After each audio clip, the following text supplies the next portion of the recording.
দেখি ভাপত দিয়া বা পাতত দিয়া মাছ এনেকুৱা যেন লগা নাইনে বাৰু? আচলতে ভাপত দিবলৈ টিফিনৰ বাতিও দৰকাৰ নাই, পাতত দিবলৈ কলপাত বিচাৰি থাকিবও দৰকাৰ নাই। আৰু অকণমান সেই একেখিনি বস্তুৰে এটা নতুন সোৱাদ। এয়া হয় মাছৰে এটা ৰেচিপি মই বনালোঁ, সৰিয়হৰ সৈতে বনাইছোঁ।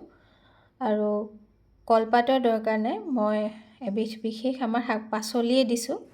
মাছ কেতিয়াবা এনেকৈ বনাই খাই চাবচোন। কেতিয়াবা আমি বইল কৰি খাওঁ, ভাপত দি খাওঁ বা ফ্ৰাই কৰি খাওঁ, কিন্তু অকণমান যদি সেই বস্তুখিনিকে অকণমান বেলেগ তৰিকাৰে যদি বনোৱা হয়, বিৰাট এটা টেষ্ট হয় আৰু এটা নতুন সোৱাদ জিভাত লাগে, নহয়নে? আহকচোন বাৰু আজি মই মাছৰ এই ৰেচিপিটো কেনেকৈ বনাইছোঁ চাওঁ। এটা বাতিত এতিয়া 2 বিধ সৰিয়হ এনেকৈ দি ল'ম আৰু ইয়াতে মই অকণমান খচখচ পপি চিডছ দি দিম।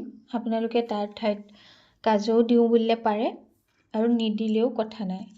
এয়া এই 3 বিধ দি লৈ পানী অকণমান দি অলপ সময় ভিজাই ৰাখি দিম।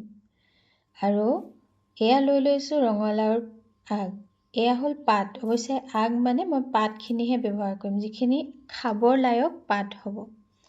অলপ সতেজ হ'লে ভাল হয় আৰু পাতখিনি যিমান পাৰি অলপ কোমল হ'লে ভাল হয়, কিন্তু অলপ সৰহকৈ পাত লাগিব। সেইখিনি গোটেইখিনি ধুই পখালি একদম ভালকৈ মোহাৰি মোহাৰি ধুব লাগে, বালি থাকে নহ'লে পাতবিলাকত, শুংবিলাকত সোমাই থাকে। এনেকৈ ধুই ল'লোঁ, এইখিনি দেখিছেনে? আপোনালোকে কমেণ্টত জনাবচোন বাৰু খায়নে এনেকৈ। আৰু এতিয়া সেই যিখিনি তিয়াই ৰাখিছিলোঁ সৰিয়হ আৰু পপি চিডছ, খচখচ, মানে আমাৰ অসমীয়াত আফুগুটি বুলি কয় নেকি, সেইখিনি দি দিলোঁ মিক্সি জাৰটোত। আৰু ধনিয়াৰ যিহে দামো বজাৰত, তাৰে ঠাৰিকেইডালহে প্ৰথমতে দিছোঁ দেই মিক্সিত। আৰু এই কেঁচা জলকীয়াটো দিবই লাগিব। এনেকুৱা ধৰণৰ ৰেচিপিত জলকীয়া হ'লেহে বৰ ভাল লাগে। নিমখ অকণমান সৰিয়হ পিছোতে মই দিওঁৱেই, আৰু অকণমান পানী দি বহুত বেছিকৈ দিব নালাগে। এনেকৈ এটা মিহি পেষ্ট কৰি ল'লোঁ। ইয়াতে আপোনালোকে পিঁয়াজ দিওঁ বুলিলেও দিব পাৰে, বিলাহী দিওঁ বুলিলেও দিব পাৰে, একো কথা নাই। আৰু মাছ লৈ লৈছোঁ এই পেটৰ অংশখিনি আৰু এপিচ এনেকুৱা। পেটৰ অংশখিনি খাবলৈ ভাল হয়, ডাঙৰ ডাঙৰ কাঁইট থাকে। নিমখ হালধি অলপ নেমু দি এনেকৈ অকণমান সময় সানি দিলোঁ। অকণমান সময় ৰাখি দিলে বেছি ভাল বাৰু, নিমখটো তাতে সোমাই যায়। ঘৰত সদায় এটাই কথা, একেধৰণে সদায় মাছ নাখাওঁ, আৰু মোৰ সেইকাৰণে বস্তুবিলাক চাওঁতে চাওঁতে এনেকৈয়ে তৈয়াৰ হয়গৈ গৈ। আৰু এতিয়া সেই পিচি লোৱা সৰিয়হখিনি ইয়াতে দি দিলোঁ। আৰু দি দিলোঁ কেঁচা মিঠাতেল। কৈছোঁৱে নহয় পাতত দিয়াৰ দৰেই হ'ব, কিন্তু বনোৱাৰ যিটো পদ্ধতি আপোনালোকে চাই থাকক। সেই পদ্ধতিটোত বনালে কলপাতো বিচাৰি ফুৰিব নালাগে, টিফিন বাতিটো দিব নালাগে, ষ্টিমাৰো থাকিব নালাগে, হৈ যাব। আৰু সেইখিনি সানি লোৱাৰ পিছত এখন কেৰাহী শুকানকৈ চাফাকৈ মোহাৰি লৈছোঁ। তাতে মাষ্টাৰ্ড অইল দি দিছোঁ। দি লৈ এই পাতখিনি যে ধুই পখালি লৈছিলোঁ, এনেকৈয়ে পাতখিনি ওপৰত এখন এখনকৈ দি যাম। অকণমান মানে সৰহকৈ তলত হ'লে ভাল, তেতিয়া লাগিও নধৰে আৰু পাতৰ যিটো পানী সেইটোতে মাছটো সিজি যাব।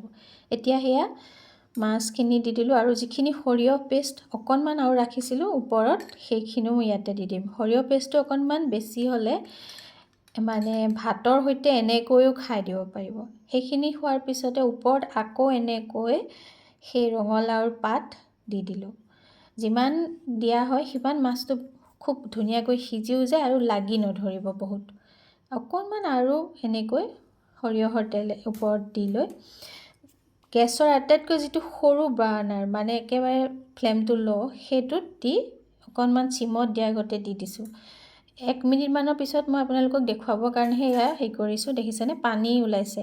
এই পানীতে আচলতে মাছটো সিজিবও আৰু মানে লাগিও নধৰে। আৰু অকণমান সময় ৰখাৰ পিছত এতিয়া এটা লুটিয়াই দিব লাগিব, মানে তেতিয়া ভাল হয়। আৰু যদি আপোনালোকে হেতাৰে পাৰে কৈ দিব, মই কি কৰিছোঁ যাতে ভাঙি নাযায়, অঠালি পঠালি হৈ নাযায়, এখন ডিছত উলিয়াই লৈ তাত কেৰাহীত আৰু অকণমান অইল তলত দি লৈ আকৌ এনেকৈ লুটিয়াই দিলোঁ। দি ঢাকি দিলোঁ। ঢাকি দিয়াৰ পিছত এই অলমষ্ট লাগু লাগু হৈছে আৰু কেৰাহীত। এনেকুৱা পৰ্যায়তে আমি এইখিনি নমাই দিব লাগিব। কি যে ধুনীয়া সুগন্ধ ওলায়। আচলতে ভাপত দিলেহে এনেকুৱা হয় নহয়নে, বা কলপাতত দিলে চাব লাগে, এনেকৈ বনাব পাৰিব। কলপাত নোহোৱাসকলৰ কাৰণে এইটো মানে বহুত উত্তম, ছেইম টেষ্ট হ'ব খাবলৈ। আৰু মোৰ ৰেডি হৈ গ'ল। যদি ভাল লাগে লাইক কমেণ্ট এটা কৰি জনাবলৈ নাপাহৰিব দেই। আজিলৈ আহোঁ।